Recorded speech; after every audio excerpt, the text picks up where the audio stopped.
Hello everyone, hello hello. तो आज हम पढ़ने वाले ए बी नंबर से लेके कोई भी नंबर तक एक कॉमन डिफरेंस से लेते हैं। तो ए होता है हमारा फर्स्ट टर्म, यहाँ पे फर्स्ट टर्म, ठीक है। डी हमारा होता है कॉमन डिफरेंस। डी को हम क्या बोलते हैं? Common difference. अभी जो कॉमन डिफरेंस होता है ये दो टर्म्स के बीच में कैलकुलेट करना होता है। कैलकुलेटेड बिटवीन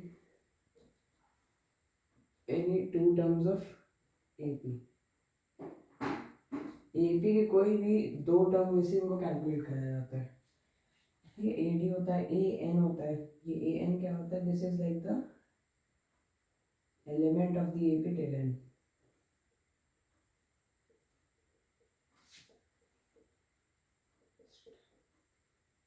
ये लास्ट टर्म या एलिमेंट होता है एपी का, जो लास्ट टर्म होता है।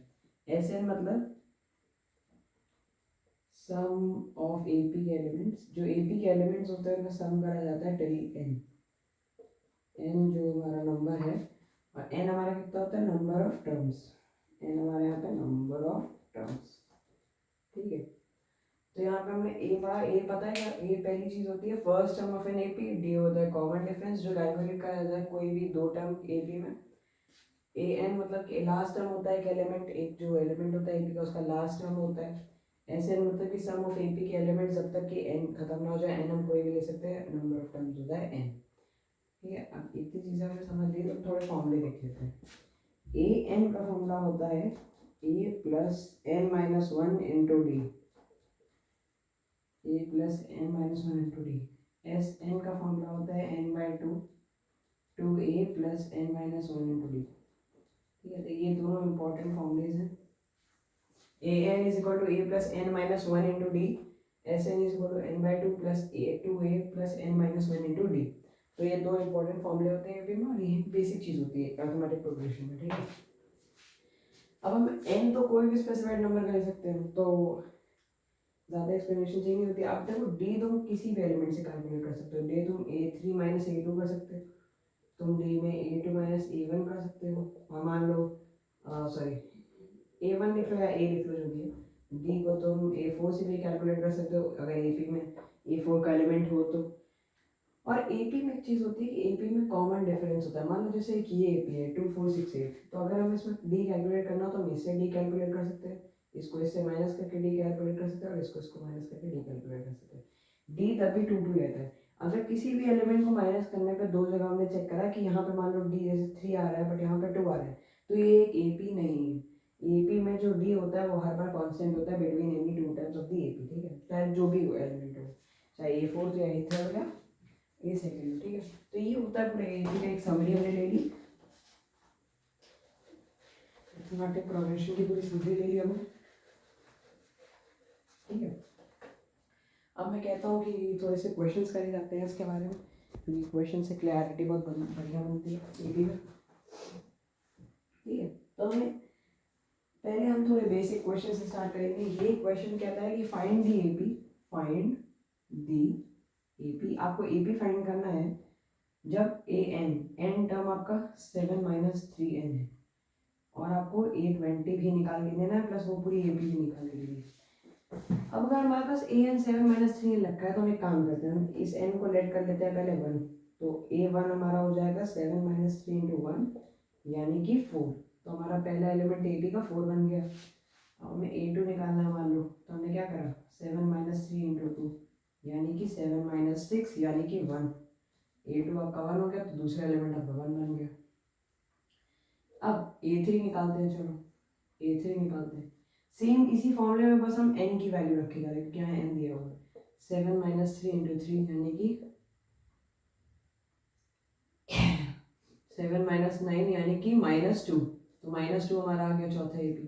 अब अगर आपसे ए पी निकालने को कह रहा है तो एटलीस्ट आप 4 एलिमेंट निकाल के दोगे, एटलीस्ट 4 रिक्वायर्ड होता है ए पी में। तो हम ए फोर भी निकालेंगे यहाँ पे। ए फोर होगा 7 माइनस थ्री इंटू फोर, यानी कि 7 माइनस 12, यानी कि -5, ठीक है। -5, -5 ऊपर हो गया। अब आपके पास ए पी तो पूरी निकल गई, ये आपका पहला आंसर हो गया। अब ए पी के बाद उसने कहा था 820 की वैल्यू भी निकालो। तो अगर ए है ना आपका 7 माइनस थ्री एन है, 820 आपका क्या होगा 7 माइनस थ्री इंटू 20, तो 7 माइनस 60 यानी कि माइनस 53। 820 की वैल्यू आ गई आपकी माइनस 53। तो ये थोड़ा सा बेसिक क्वेश्चन था। अब हम आते हैं आगे वाले क्वेश्चंस पे जो थोड़े बहुत टफ होंगे। समवॉट एपी बहुत इजी टॉपिक है, बट समझना उसको थोड़ा सा टफ बन जाता है लोगों के लिए। यहाँ इसीलिए हमारा काम है कि हम इसको सिंप्लीफाई कर लेते हैं। ठीक है, आइए आपको बढ़िया क्वेश्चन देखते हैं। हमें एपी का 31st टर्म निकाल के देना है। अगर हमारे पास A11 38 है और A6 73 है। ये बोर्ड्स 2018 का क्वेश्चन है, और थोड़ा सा देख के करना पड़ेगा। चलिए अब इसको समझते हैं। यार A31 की वैल्यू हमें निकालनी है, A11 हमारे पास है, A6 हमारे पास है। A6 हमारे पास कितना है 73 है। ठीक है, A6 हमारे पास 73 है, A11 हमारे पास 38 है। मैं एक बार वेरीफाई कर लेता हूँ। ठीक है, ठीक है, 38 और 73 है। तो अब क्या करते हैं, अब यहाँ पे फॉर्मूला हमने क्या पढ़ा था, an is equal to a plus N minus one into D. तो बस मैं n माइनस वन को सॉल्व कर दूंगा। तो अगर A11 है तो मेरा A11 क्या हो सकता है, सॉरी A11 मेरा A10 प्लस डी हो सकता है। क्या एक सेकेंड, गलत हो गया, एक सेकेंड रुकिएगा।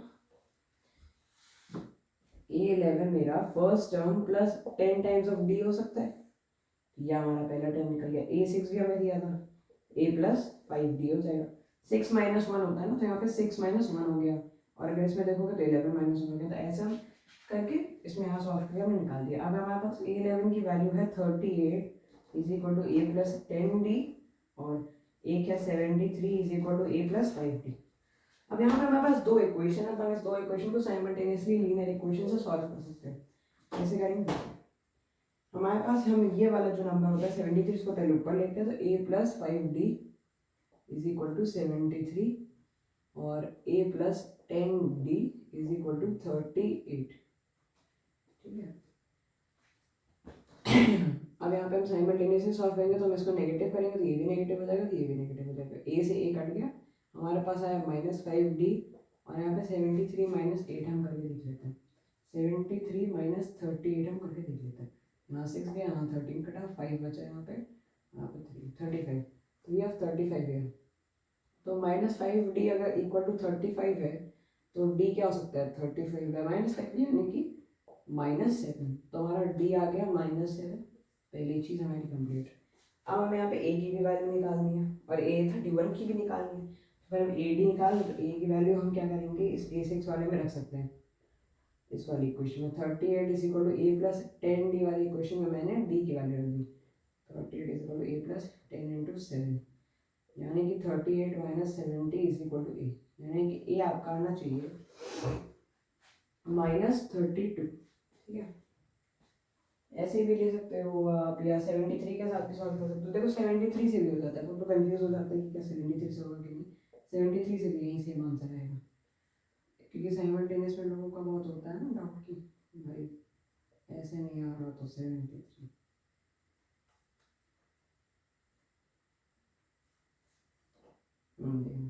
ए प्लस 35 है, 35 इज इक्वल टू 73। ए आपका क्या हो गया 73 माइनस 35। यहाँ मैंने कोई एरर कर दिया, एक सेकेंड। मैंने एरर कर यहाँ पे, तो ये है, ये भाई इसमें मत डालिए आप, इस इक्वेशन को छोड़ दिए, मैंने ना डाल के इसमें डाल दिए। 30 हमारे पास 7 a plus 5d is equal to 73 थी, हमने इसमें रख लिया। ये आ गया हमारा ये 35। अगर मैंने गलती कर दी, 35 थोड़ी ना है, 38 है। A plus 5d is equal to 73। हाँ तो ठीक है, तो हमारे पास ये आ रहा है। तो हमारे पास ये हमारे पास क्या आ गया यहाँ पे 7 आपका यहाँ पे, हम 73 माइनस 35 कर लेते हैं भाई। चलो 35 कर लेते हैं, ये आपका हो गया 6, ये आपका हो गया 13। ठीक है, तो ये 8 हो गया आपका, और ये 38 आ रहा है। पहला टर्म हमारा 38 आ रहा है और डी हमारा -7 आ रहा है। अगर हमें A31 निकालना हो तो यह हमारा हो जाएगा a प्लस 30d, यानी कि ये हो जाएगा आपका 38 प्लस 30d, मतलब 3 इंटू 7 माइनस 7 करके, तो 38 माइनस 210। तो आपको इसको सॉल्व करना पड़ेगा। अब 10 यहाँ से आ गया तो 28 बचा, इसको भी सॉल्व कर लो, 21 माइनस 38, ठीक है। प्रिकॉशनरी हमें रहना ही पड़ेगा, ये 9 हो जाएगा, ये 1 हो जाएगा, ये 10 हो जाएगा। 162 आपका, माइनस में 162 आपका आंसर आ गया। A31 हमारा क्या हुआ, -162। तो ये होगा हमारा सेशन। ये बहुत इजी चैप्टर है, हमने 2 क्वेश्चन कर लिए। अगर आपको कोई भी क्वेश्चन ढूंढना है तो मेरे ड्राइव वाली लिंक पे जो हमने कम्युनिटी पोस्ट में डाली है वो आप जाके देख सकते हैं। उसमें मैंने इसके क्वेश्चन बैंक के पेपर्स डालने हैं, तो आप वो जाके सॉल्व कर सकते हैं। Thank you so much for watching, bye.